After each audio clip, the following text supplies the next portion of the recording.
Hello everyone in Owl's class at Sharnbrook Primary School. My name is Alice Humphreys. I'm an adventurer and the author of The Boy Who Biked the World books, which you've been reading. Thank you so much for reading my books. I've also written The Girl Who Rode the Ocean, which is about Tom's sister, Lucy, goes off and has some adventures. And I've written Great Adventurers, which is the book about the adventure heroes that inspired me to go on my own adventures, because I actually cycled around the world for 4 years, and that's the story that I turned into The Boy Who Biked the World. And you've sent me some fantastic questions. I haven't looked at them yet, so I'm going to just launch straight into them, and it'll be a surprise for me. Here we go. William says, how old was your bike when you started your journey? Wow, this is a good start, because first question, and I've never been asked it before, which is quite rare. I get asked questions a lot. How old was my bike when I started the journey? What a great question. My bike was 4 years old when I started. Arabella says, when you bike the world, did you actually drink blood and milk? Now, good question, Arabella.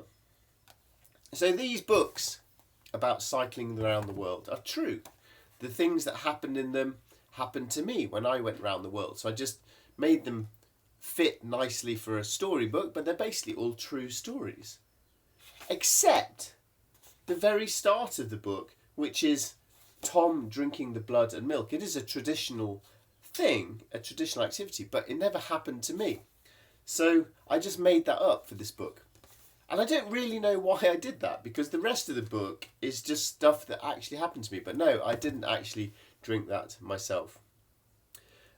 Although actually, now that I think about it, quite often when I write a book like this, you meet maybe 10 different people and they tell you different things, but I can't write about all those 10 people in the book. So I squidge them all together into one character to just make it fit nicely in the book. Like, for example, there were the border guards between Egypt and Sudan. One, they didn't like each other, but then I made them have a conversation. That was just a mixture of all these different people I met around the world who didn't really trust people from other countries, and I combined them into one story. So, having said that everything in this book is true, maybe I do mush things together and make it a bit more fiction, but they're based on things that actually happened to me. Which leads to Carmen's question, which says, when you went on the boat from the UK to France, did the lady give you free tickets?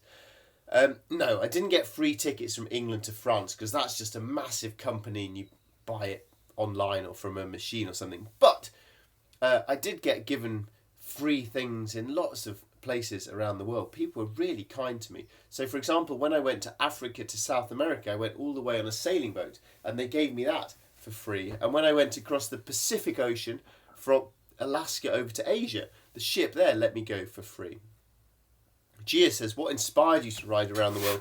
Well, I love reading books. I've got loads of books of travel and adventure, and I think reading books is a brilliant way to learn about the world or to learn about anything you're interested in. And some of those people, my favourite people who inspired me, I've put into this book. So people whose great adventures made me think, wow, I'd love to do a journey like that. That's what it was. It was reading books that inspired me to cycle around the world. Remy, what was your favourite food on your journey? Well, it wasn't what Grace says about mouse kebabs or fly burgers. Favourite food? Oh, gosh, it's hard. Maybe, I'd probably answer this question different every time, but I loved the food in China. It tastes much nicer than Chinese takeaways in England. I loved the food in Syria and in Turkey. Oh, you're getting me hungry. And Japan has some delicious food and some disgusting food. Look, I've got my coffee cup, which is a bit dirty. Lots of sushi on it. That's delicious. Evie, what's your favourite animal you saw? Oh,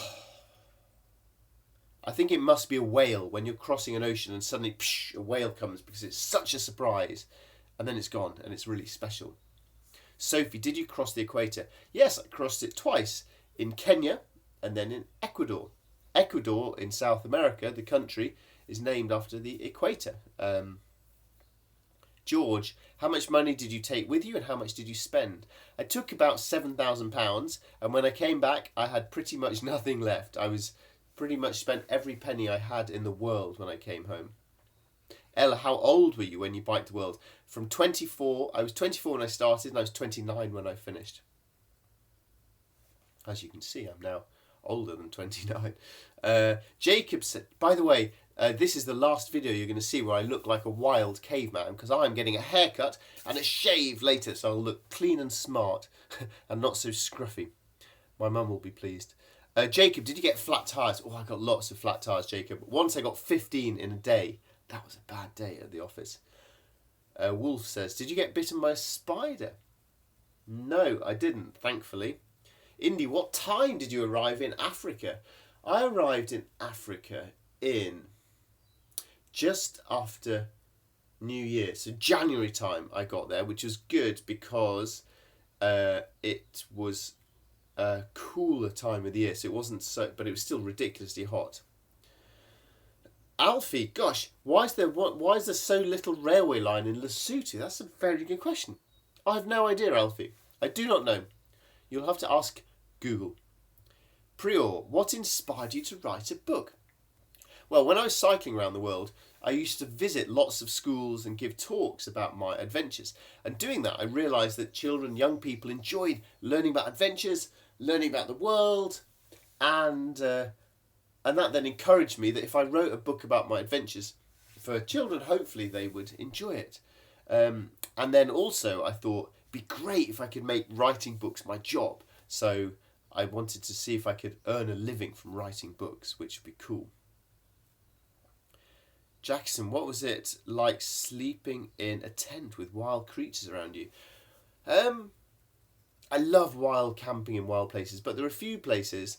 So a couple of bits of Africa and then up in Alaska where there's grizzly bears where I was a little bit nervous, but generally it was pretty cool. Jack, how did you celebrate your birthday? My birthdays were rubbish cycling around the world. They were lonely and I was often sad and homesick, except in Chile, South America, where a school I'd visited found out that I hadn't been having fun birthdays and they threw me a birthday party. This class of about 10 years old had a birthday party for me, so that was nice. Rosie, did you like biking the world? Well, I biked around the world for 4 years. So if you imagine 4 years, if I said, did you like the last 4 years? You'd think, some days are good, some days are bad, some days are boring, some days are just fine. So it's kind of like that. But I think the good times were the best times of my life.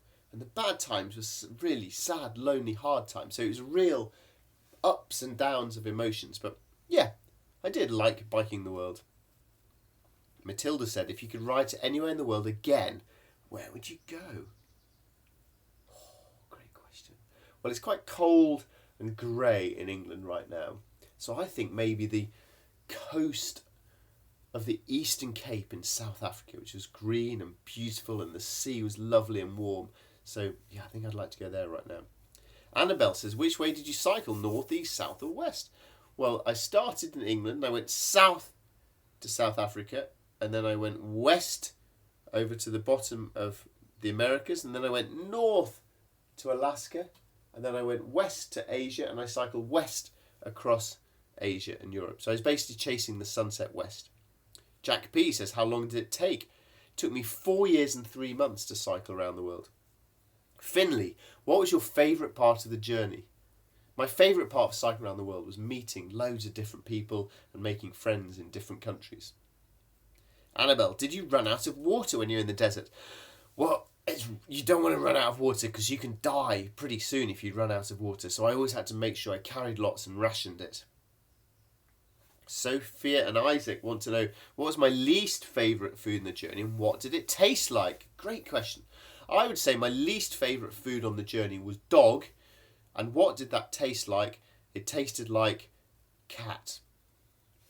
Oscar, did you get injured at all? Not really, because no, cycling's quite gentle. I mean, it's tiring, but it's not really an injury thing. Austin, why did you cycle around the world?